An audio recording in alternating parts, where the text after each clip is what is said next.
Me llamo Isabel Ortega y siempre creí que el suelo bajo mis pies eran dos personas. Mi mejor amiga Claudia Herrera y el hombre del que me enamoré, Marcos Álvarez. Hoy sé que aquel suelo era un escenario y que yo era la única que no conocía el guión. Conocí a Claudia en primero de carrera. Compartimos apuntes, cuartos diminutos y sueños desprolijos. Era brillante, divertida, de esas que convierten cualquier madrugada en anécdota. Yo era más metódica, más de listas y subrayadores. Nos complementábamos.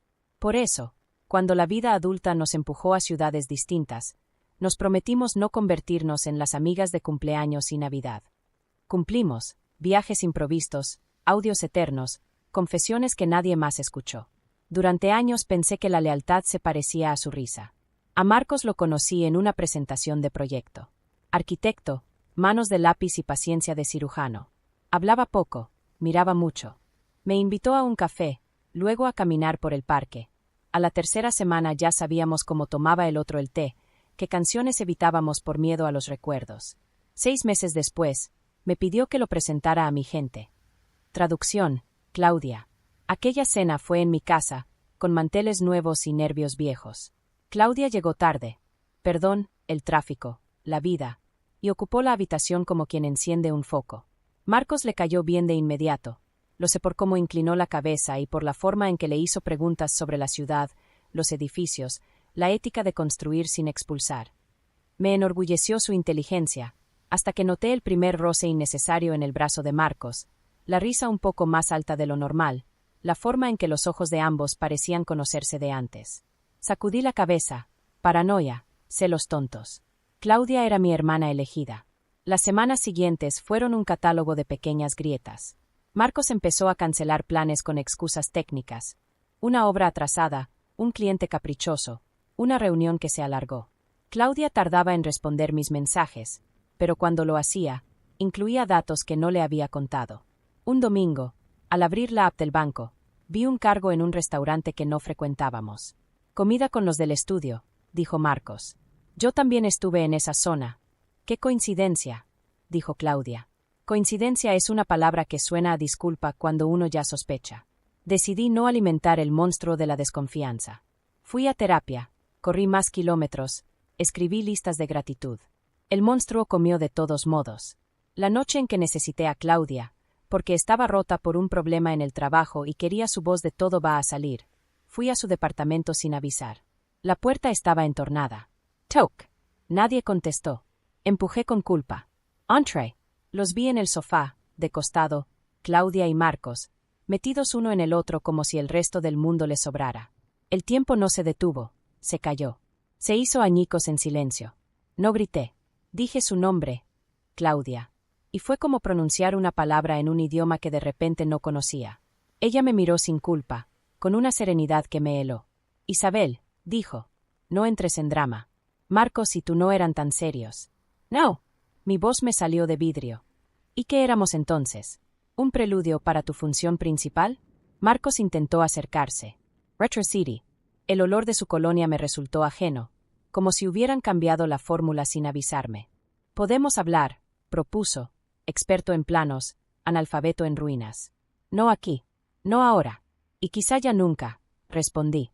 Salí con la dignidad prestada que te pones cuando no tienes otra cosa a mano. En la calle, el aire frío me devolvió el pulso. Lloré lo justo, lo necesario para que no se me inundara la casa por dentro. Luego llamé a mi madre. No para contarle, no sabía cómo, sino para escuchar su voz decir ven. Fui. Dormí en mi cama de adolescente, esa que fue escenario de mi primer sí y mi primer no.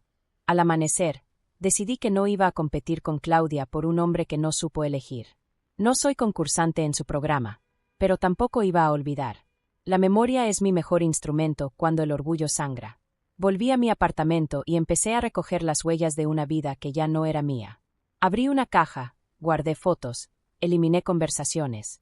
Quise borrar también las entradas del calendario compartido con Marcos, pero ahí encontré algo que no esperaba. Estaban duplicadas. Había una agenda paralela, con eventos marcados en clave. CIM, F. Revisión 12. P. Entrega 4. Río. No eran mis iniciales. F podía ser finca, P de propuesta, Río no era un río. Le escribí a Santi, colega del trabajo que se maneja entre servidores como quien abre ventanas. Le pedí ayuda, sin explicar de más. A la tarde, me llamó. Lo que tienes aquí no es un simple calendario duplicado, dijo. Es un calendario compartido oculto. Usa un correo alterno que no conoces. ¿Quieres que siga? Sigue. Hay ubicaciones geolocalizadas. 2 cafés del centro, un hotel de paso y una fundación. Fundación Horizonte Claro. ¿Te suena? No me sonaba. Busk.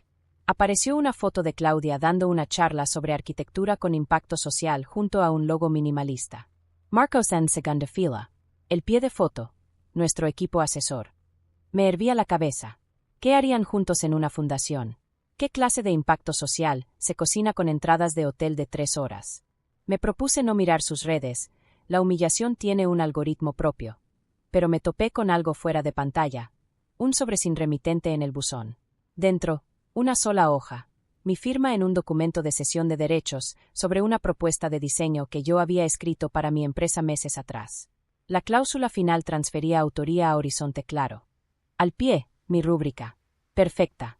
Falsa. La traición ya no era solo íntima. Era professional, legal, financiera. Me estaban quitando, además de un amor, mi trabajo. Lema Santi otra vez. Necesito saber quién accedió a mis archivos, desde dónde y cuándo. Puedo rastrear IPS en tu nube, dijo. Pero si la sesión está registrada en notaría, vas a necesitar algo más que logs. Recordé una excompañera de la universidad, ahora abogada, Sofía Prada. Me recibió esa misma tarde en su despacho repleto de libros. Le mostré la sesión. Esto es una fotocopia de tu firma. Han montado un engaño de manual, escaneo de rúbrica, inserción en PDF, sello digital de alguien con credenciales prestadas. Dame 72 horas. No tengo 72 horas, dije. Claudia y Marco se mueven rápido. Sofía me sujetó la mirada. Tú muévete mejor. No te equams. Junta pruebas. Con rabia no se gana. Con método sí. Volví a casa con una serenidad fabricada. Me preparé una sopa que no tenía gusto a nada y encendí la lámpara de pie. Abrí un cuaderno nuevo, tapas negras, hojas gruesas, y escribí, grande, arriba. Paciencia. Pruebas. Venganza. Después, bajo cada palabra, un plan, bajo paciencia. No llamar, no gritar, no rogar. Bajo pruebas, logs de Santi, peritaje de Sofía, fotos, capturas, testigos. Bajo venganza, solo 2 líneas. No dañarme. No dañarlos, todavía. Esa noche soñé con un auditorio. En el escenario, Claudia hablaba de ética y de belleza en el espacio público. La gente aplaudía. Yo caminaba hacia ella con un mapa que mostraba puertas traseras, atajos, salidas de emergencia. Nadie miraba el mapa. Todos miraban su sonrisa. Me desperté sabiendo que mi venganza no sería un grito, sería un espejo. Si todos adoraban su imagen, yo iba a mostrar el reverso, el vidrio sucio, las grietas en el marco. A la mañana siguiente, seguí las ubicaciones del calendario oculto. En el Café Río, el barista me reconoció de tantas veces con Marcos.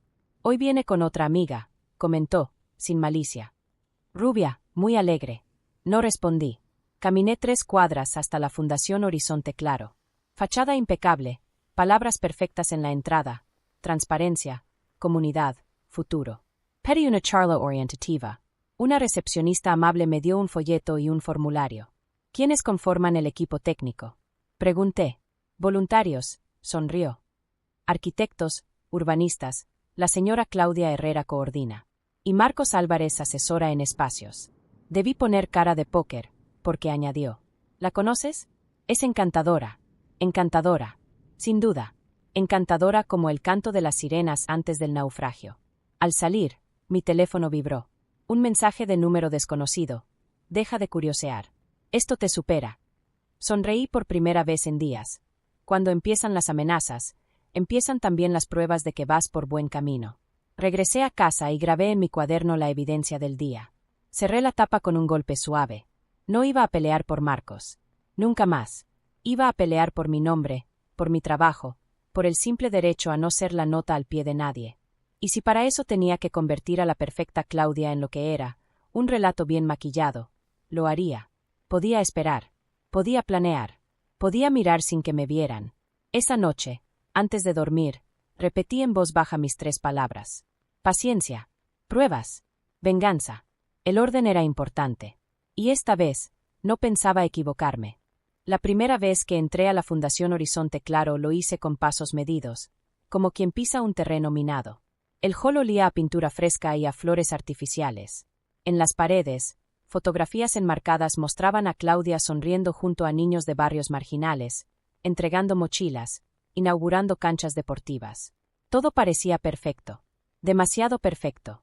Me presenté como una arquitecta interesada en proyectos comunitarios. La recepcionista me entregó un formulario y un folleto lleno de palabras brillantes: transparencia, impacto social, futuro sostenible. Nada decía de los cargos ocultos, de las cuentas secretas ni de los hoteles de paso que yo había visto en el calendario compartido. Mientras hojeaba el folleto, una voz familiar me heló la sangre. Isabel. ¡Qué sorpresa! Era Claudia, impecable, con un vestido azul marino y tacones discretos. Su sonrisa era la misma que usaba en la universidad cuando quería convencer a un profesor de subirle la nota. Pasaba por aquí y quise conocer el lugar, respondí, fingiendo naturalidad. Ella me abrazó como si nada hubiera pasado, como si no me hubiera arrebatado al hombre que amaba ni falsificado mi firma en documentos legales. Yo, por dentro, contaba los segundos para no clavarle las uñas en la espalda. Me hizo un recorrido por las instalaciones. Cada sala tenía un nombre inspirador: esperanza, comunidad, futuro. En la sala justicia, ironías de la vida, encontré a Marcos revisando planos con un grupo de voluntarios. Cuando me vio, se levantó sorprendido. Isabel, no esperaba. Ni yo esperaba muchas cosas. Marcos, lo interrumpí. Claudia tomó la palabra, suave pero firme. Estamos haciendo un trabajo enorme aquí. Ojalá puedas sumarte en algún momento. No respondí. Solo observe. Los rostros jóvenes que los rodeaban no sabían que detrás de aquella fachada altruista había una maquinaria diseñada para enriquecerse con donaciones desviadas y contratos falsificados. Esa noche escribí en mi cuaderno negro: el disfraz es perfecto. El público los aplaude. Mi tarea es arrancarles la máscara. Los días siguientes, con ayuda de Santi y Sofía, comencé a hilar el plan. Santi rastreó más accesos a mi nube. Todos provenían de la misma IP registrada en la oficina de la fundación. Sofía, por su parte, descubrió que varias donaciones internacionales a Horizonte Claro terminaban misteriosamente en cuentas privadas vinculadas a una sociedad fantasma. El nombre del apoderado era un viejo conocido, Marcos Álvarez.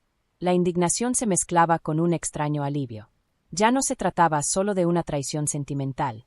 Era un fraude a gran escala, un delito que podía derribarlos en público. Una noche recibí una llamada anónima. Deja de buscar, Isabel, una voz masculina, distorsionada. No sabes con quién te estás metiendo. Cogs in responder. Minutos después llegó un mensaje de Claudia. Podemos hablar, pero que sea entre nosotras. Nos citamos en un café discreto del centro. Llegó puntual, elegante como siempre. Isabel, dijo, tomando el control de la conversación. Sé que estás dolida, pero te equivocas si crees que esto es personal. ¿Robar mis ideas y falsificar mi firma no es personal? Sonrió, condescendiente. Tus proyectos eran buenos, pero sin nosotros jamás habrían visto la luz. Piensa en la gente que se beneficia. ¿Y los hoteles? ¿Las cuentas fantasmas? Pregunté. No se inmutó. Colaterales. El poder siempre tiene costos. En ese instante supe que Claudia no solo me había traicionado a mí. Se había convencido de que todo estaba justificado. Y un traidor que cree tener la razón es más peligroso que un enemigo declarado. Salí del café con una mezcla de rabia y claridad. Claudia ya no era mi amiga, ni siquiera mi rival. Era un objetivo. Empecé a recolectar pruebas más directas. Asistí como voluntaria a una jornada de la fundación y grabé con mi móvil conversaciones donde se hablaba de ajustar cifras y mover dinero rápido antes de la auditoría.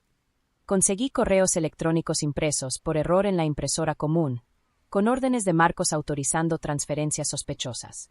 Todo lo guardaba en carpetas físicas y digitales, en duplicado, encriptado, como me recomendó Sofía. Pero cada paso que daba hacia adelante, también recibía un golpe hacia atrás. Una mañana encontré mi coche con las ruedas rajadas. Otra noche, alguien intentó entrar en mi apartamento. La cerradura tenía marcas. No robaban nada, solo dejaban el aviso de que me vigilaban. No me amedrente. Escribí en mi cuaderno. Si intentan asustarme, es porque me temen. Si me temen, es porque me acerco. El momento decisivo llegó cuando logré infiltrar una reunión privada en la fundación. Santi me facilitó un dispositivo que captaba el audio desde el móvil de uno de los asistentes. Allí escuché a Claudia y Marcos hablar sin filtros. Cuando concretemos lo de la empresa municipal, tendremos liquidez por años, dijo Marcos. Y nadie sospechará, añadió Claudia. Isabel ya es un recuerdo. Ese archivo era dinamita pura. Esa noche apenas dormí. Releí mis notas, revisé los audios, miré mi reflejo en el espejo.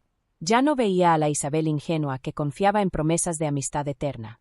Veía a alguien distinto, alguien dispuesto a jugar el mismo juego, pero con reglas propias.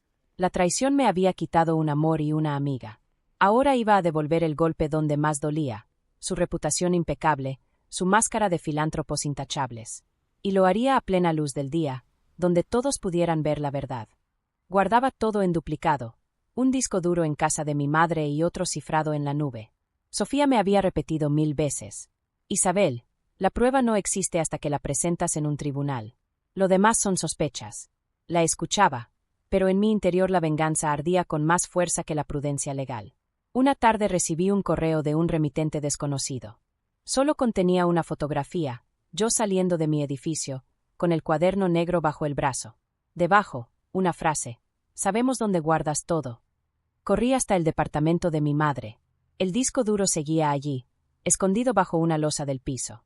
Suspiré aliviada, pero al volver a mi coche encontré el parabrisas roto. Estaban elevando la presión. Major no Cedar. Si tenía miedo, ellos ganaban. Las pruebas crecían como un archivo vivo.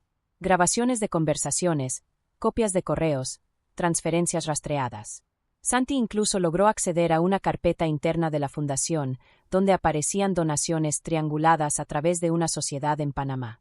Entre los firmantes, la inconfundible rúbrica digital de Claudia. Con Sofía planificamos el siguiente paso: llevarlo a la fiscalía. Pero ella me advirtió: una vez que entres en esa sala, Isabel, ya no hay marcha atrás.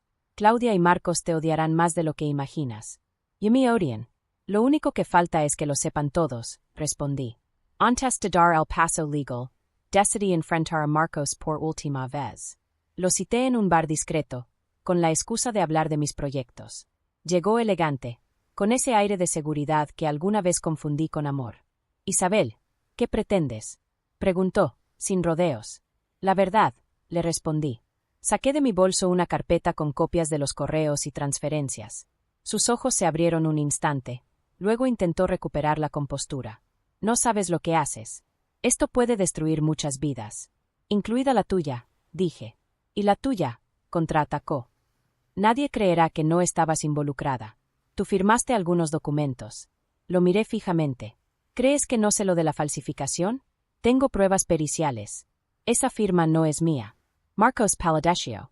No volvió a hablar. Se levantó y se marchó, dejándome con la certeza de que había tocado la llaga. 2 días después, Sofía y yo presentamos la denuncia formal. La fiscalía aceptó el caso y abrió una investigación. Claudia y Marcos recibieron notificaciones oficiales. En la prensa comenzaron a aparecer rumores: fundación bajo sospecha, posibles fraudes en donaciones internacionales. Claudia reaccionó como siempre, con espectáculo. Convocó a una rueda de prensa, rodeada de voluntarios, hablando de ataques injustos y enemigos de la solidaridad.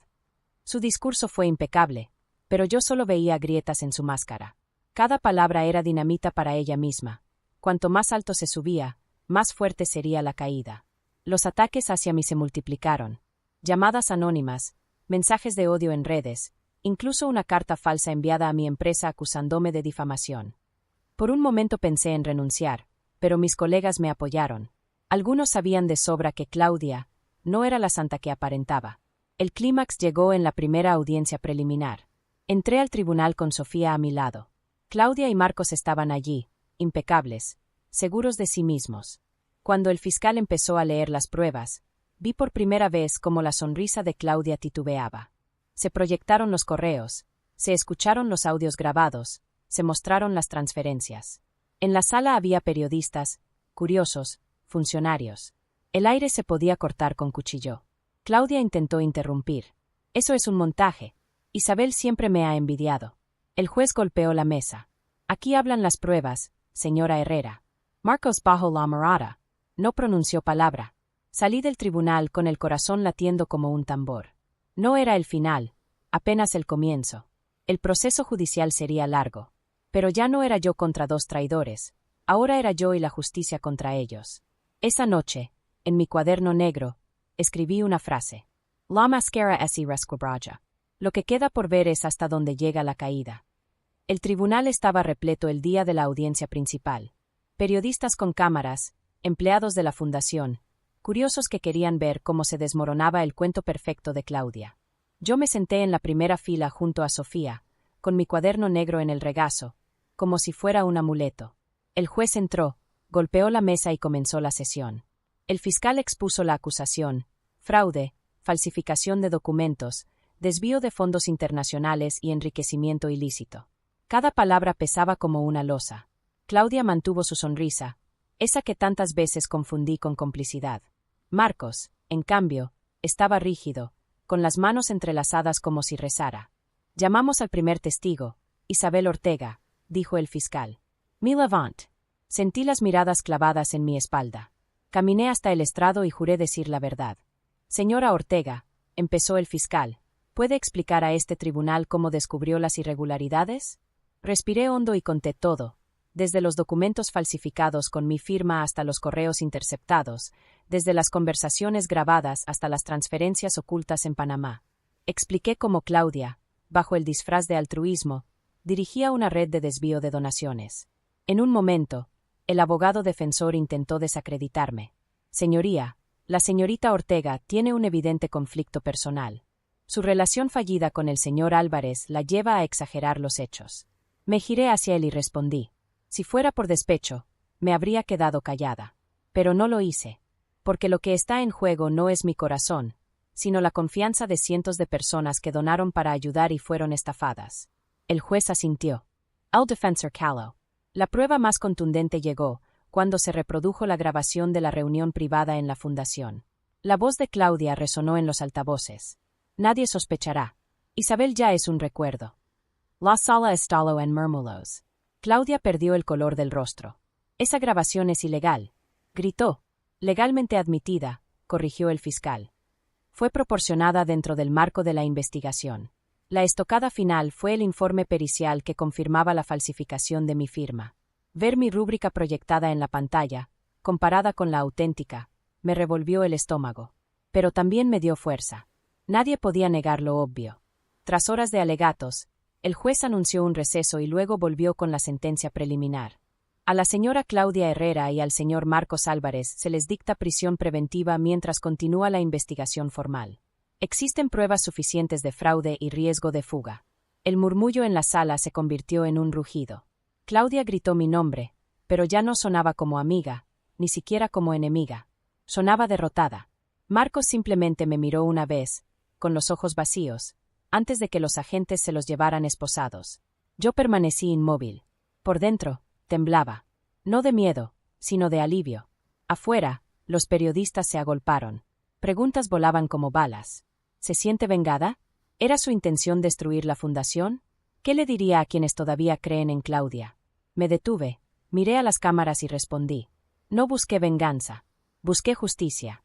Y la justicia, cuando se cumple, también repara la traición. Sofía me tomó del brazo y me sacó de allí antes de que las preguntas se volvieran más agresivas. Las semanas siguientes fueron un torbellino. La fundación cerró, las cuentas fueron congeladas, y nuevas investigaciones revelaron que el fraude era aún mayor de lo que imaginábamos. Claudia y Marcos enfrentaban una condena larga. Yo recibí propuestas de entrevistas, incluso de participar en documentales. Rechacé la mayoría. No quería fama, solo quería recuperar mi vida. Un día, de regreso a casa, encontré una carta en mi buzón. No tenía remitente. Dentro, una sola frase escrita a mano. Gracias por desenmascararlos. No estaba sola. Sonreí por primera vez en meses. Guardé la carta dentro de mi cuaderno negro. Hoy, cuando miro atrás, no veo solo la traición de una amiga y un amante. Veo la transformación de una mujer que aprendió a no callar, que convirtió su dolor en evidencia y su rabia en motor de justicia. Claudia siempre decía que la verdad era relativa. Ahora sé que no, la verdad es un espejo. Puede romperse, puede ocultarse, pero siempre refleja lo que hay. Y esta vez, ese espejo mostró su verdadero rostro. Cerré mi cuaderno con una última frase. Paciencia, pruebas, justicia. Y supe que mi historia, al fin, estaba completa.